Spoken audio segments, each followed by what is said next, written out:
Hello friends, आज हम पढ़ने वाले हैं चक्रवृद्धि ब्याज। चक्रवृद्धि ब्याज समझने के लिए हम समझेंगे पहले कि ट्री मेथड क्या होता है। ट्री मेथड से हम ज़्यादातर क्वेश्चंस अपने सॉल्व कर सकते हैं। कुछ क्वेश्चन होते हैं जिनके लिए हम अलग से प्रैक्टिस करेंगे। तो ट्री मेथड समझने के लिए मैं एक एग्जांपल लेता हूँ। जैसे कि हमारी रेट है वो 10% है, टाइम 2 ईयर है, और जो प्रिंसिपल है वो मान लो 500 रुपये है। तो यहाँ पर आपको बताना है कि कंपाउंड इंटरेस्ट क्या होगा। बहुत ही सिंपल क्वेश्चन है, इसकी मदद से हम ट्री मेथड को समझेंगे। तो सबसे पहले हम यहाँ पर प्रिंसिपल को लिख लेंगे और हमको 2 ईयर का फाइंड करना है। तो हम यहाँ पर 2 स्लॉट बना लेंगे, फर्स्ट ईयर का और सेकेंड ईयर का। फर्स्ट ईयर में हमको कितना प्राप्त होगा? 500 का 10%। तो 500 का 10% होता है 50 रुपये। और सेकेंड ईयर में भी 500 का 10% 50 रुपये हमको मिलेगा। लेकिन सेकेंड ईयर में हमें इस 50 का भी 10% मिलेगा। तो इस 50 का 10% हो जाएगा 5। तो 50 और 50 100 और 5 105। तो हमारा जो कंपाउंड इंटरेस्ट आएगा CP वो आएगा 105 रुपये। अब मान लो इसी क्वेश्चन में हमसे पूछा जाता सिंपल इंटरेस्ट क्या होगा। तो सिंपल इंटरेस्ट में क्या होता है कि जो हमारी फर्स्ट वाली लाइन है वो सिंपल इंटरेस्ट होती है।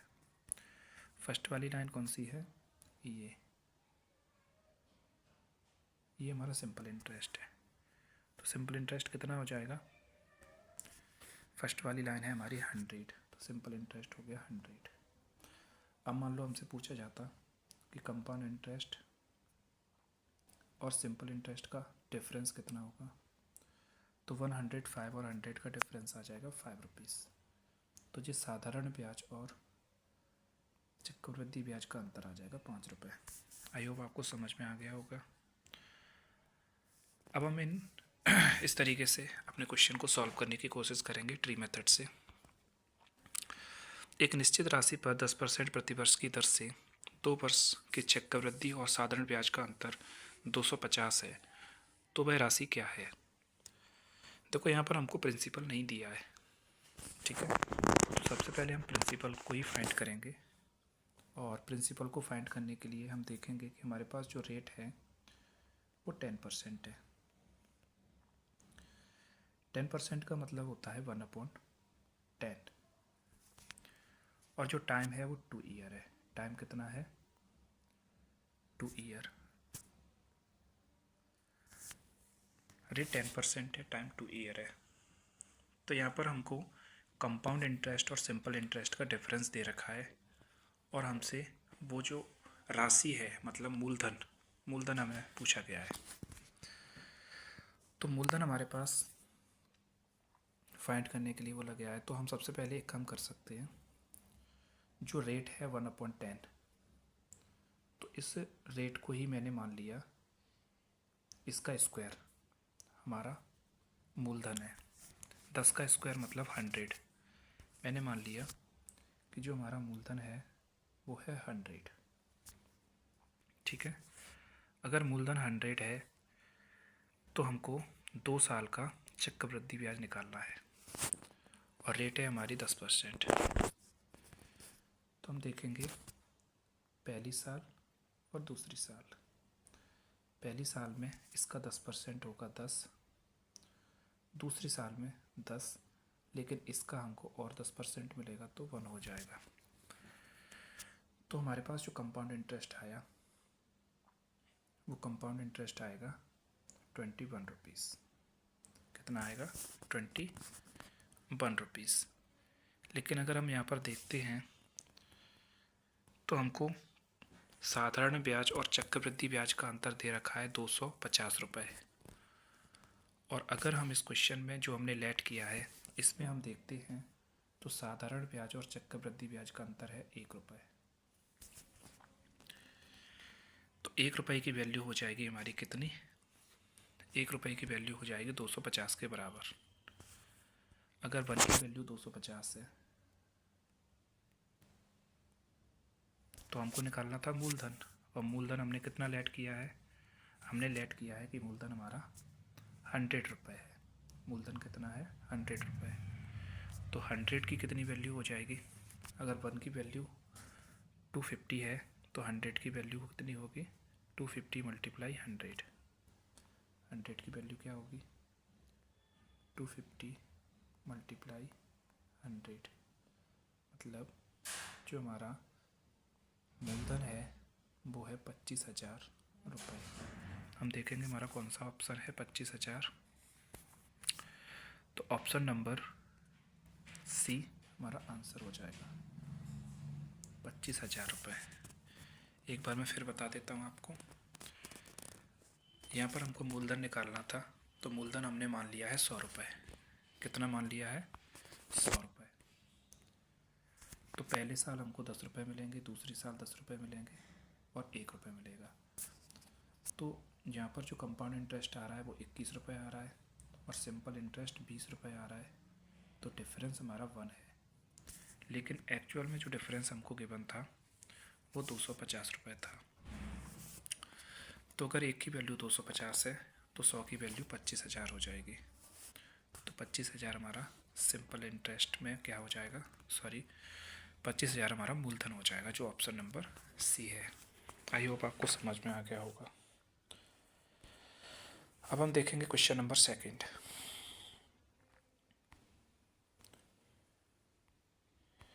क्वेश्चन नंबर 2 में हमसे बोला गया है 21,000 रुपये 3 वर्षों के लिए 10% चक्रवृद्धि ब्याज पर उधार दिए जाते हैं। मिश्र धन ज्ञात कीजिए। मिश्र धन ज्ञात कीजिए। तो मिश्र धन होता है चक्रवृद्धि ब्याज प्लस मूलधन। तो 2100 रुपये हैं,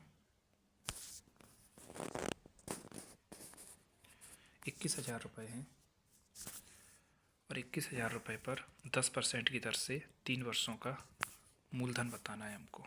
ठीक है,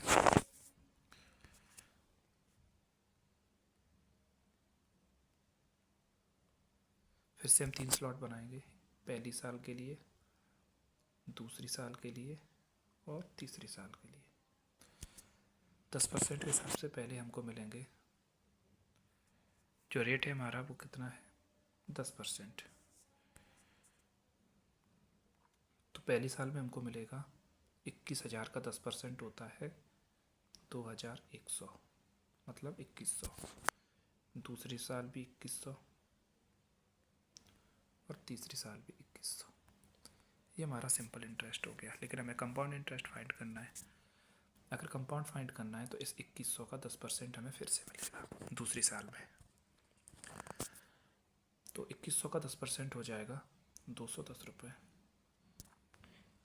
तीसरी साल में हमें पहली साल के 2100 का 10% 210, दूसरी साल के 2100 का 10% 210 और दूसरी साल के 21,0 का 10% 21 रुपये। तो ये हमारा फाइनल आ जाएगा कंपाउंड इंटरेस्ट। 2100 3 बार है तो ये हो जाएगा 6300। कितना हो जाएगा, 6300। और 210 3 बार है तो ये हो जाएगा 630। कितना हो जाएगा, 630। और इसके बाद हमारे पास क्या बचा हुआ है, 21, मतलब 21 और बचा हुआ है।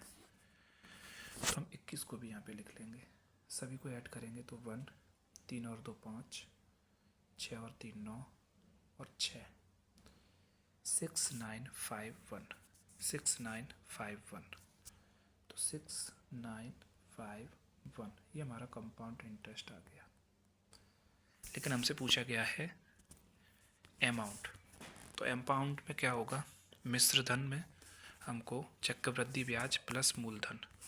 तो ये हमारा चक्रवृद्धि ब्याज है 6951 और मूलधन कितना था, तो हम देखेंगे हमारा जो मूलधन है वो है 21,000 रुपये। कितना है, 21,000।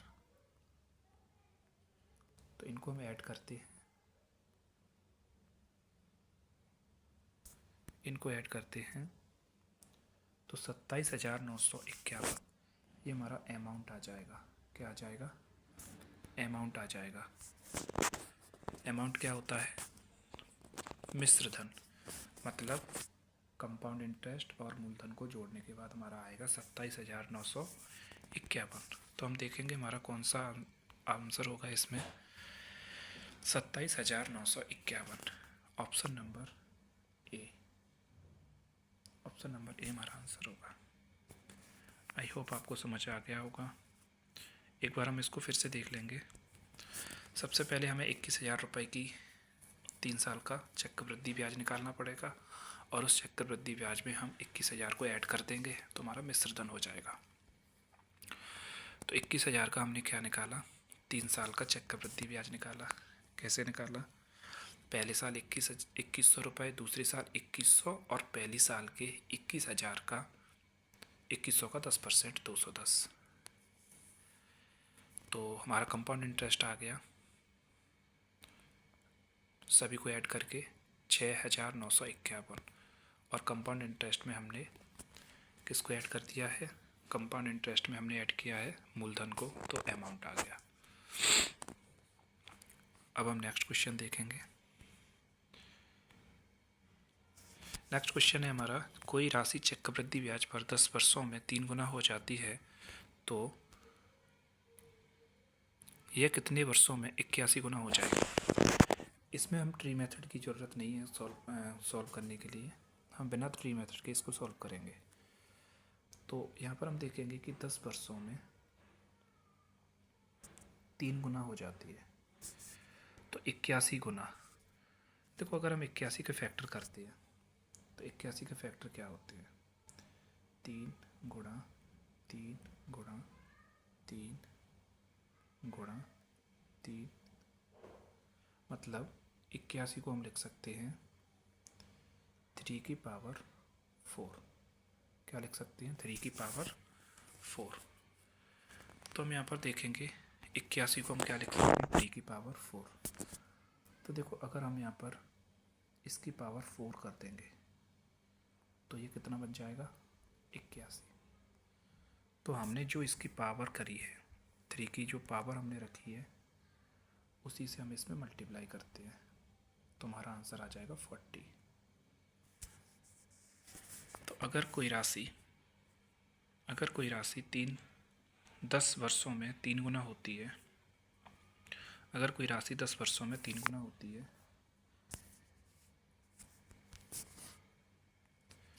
तो 40 वर्षों में 81 गुना होगी। तो 40 वर्षों में 81 गुना होगी। तो हमारा आंसर क्या होगा? ए। वेरी सिंपल है, आपको समझ आ गया होगा।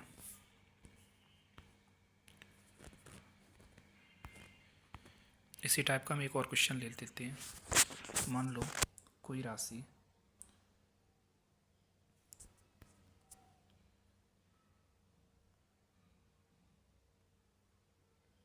कोई राशि 5 वर्षों में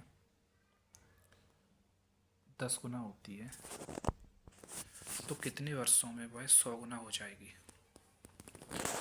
तो अगर हमको 100 बनाना है 5 वर्षों में 10 गुना, 5 वर्षों में 10 गुना होती है तो इस गुना को हमें 100 बनाना है तो हम इसमें इसकी पावर 2 रखनी पड़ेगी, क्योंकि 10 × 10 कितना हो जाता है? 100। तो हमने यहाँ पर पावर 2 रखी है तो जो हमारी पावर होगी उसी से हम मल्टीप्लाई करते हैं तो हमारा आंसर हो जाएगा 5 × 10।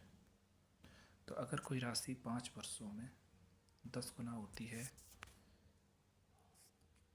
तो 10 वर्षों में वह 100 गुना हो जाएगी।